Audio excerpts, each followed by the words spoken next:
let's have a look at the differences between the different iriscopes. So there's the two iriscopes that actually take a picture, and then this is the iris microscope that you view the iris in 3 dimensions live. The general purpose of these cameras is to do an iridology session. Now, there's 2 ways of looking at the equipment. The fact that you can take a picture adds a lot of benefit from the point of view of being able to capture something right now at this point in time and then compare it with a future picture or with a future consultation. The iris changes slowly over time. Some people say it changes too slowly to be able to see anything. The thing is, now that we're actually taking pictures, we can actually see kind of how it changes over time. The fact of being able to take a picture is very useful for patient compliance because it's a very good visual aid. We can actually show the iris to the person. Everybody's curious about their own health, and actually being able to have like a glimpse, like seeing clues of what's going on in their body visually is a great way of keeping their enthusiasm high and actually following your advice. The differences between this particular iriscope and this particular iriscope is this one here is the one we advise for general naturopaths, people who have iridology as part of a whole naturopathic consultation. It's small, it's easy to transport. We just take a couple of pictures and we add that information with all the other information from the iridology session, or naturopathy session.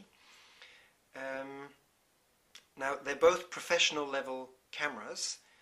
This is a compact and this is a digital SLR.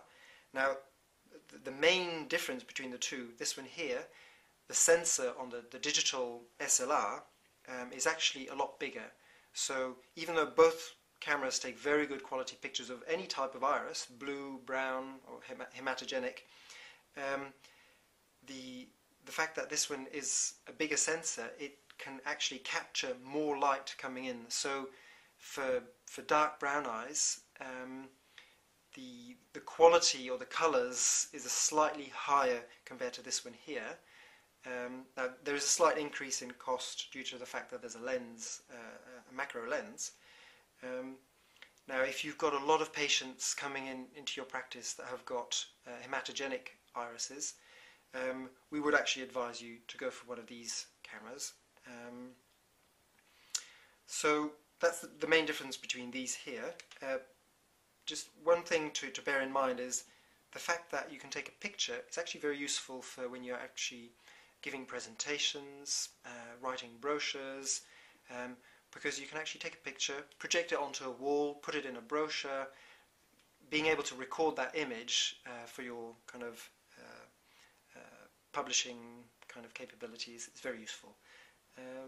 Now, when we actually advise people to go for one of these, like the iris microscopes, is more in the case when somebody is actually specialized mainly in iridology, and so they have a naturopathy session, but they might have another session afterwards where they specifically look at the iris. They might spend a whole hour looking at the iris, because with this one here, we can actually zoom right into the fibers. We can actually see the differences, whether some deposit is on the top of the iris or mixed in within the fibers. We can actually see the movement of the pupil, whether it's kind of moving quickly or if there's big differences in that. And the fact of being able to see it in 3 dimensions, like having a picture, you don't see 3 dimensions. Now, the lateral, like the side lighting, kind of helps being able to see kind of the relief of the iris. Now, the fact of being able to see in 3D is wonderful. So, yeah, so kind of this one will be more kind of suitable for people who do a lot of iridology. Now, the thing is, with somebody who does a lot of iridology, we actually also advise them to get a camera, because with this one here, you can't actually see the evolution over time. So now bear in mind that the Iris Explorer lens on the front does actually detach, and you can actually go and set it onto a camera, either of these types of cameras. So then we advise the person who gets this to actually put it on the camera, take a picture so that the patient can see it, so you can have a snapshot in time, but then actually move on to the Iris Explorer, the Iris microscope, to actually have a closer look at the specific aspects of the iris. So I hope I've answered most of your questions related to the differences between these. But if you've got any more questions, kind of give us a call or send us an email, and I'm sure we'll be able to help you. Thank you.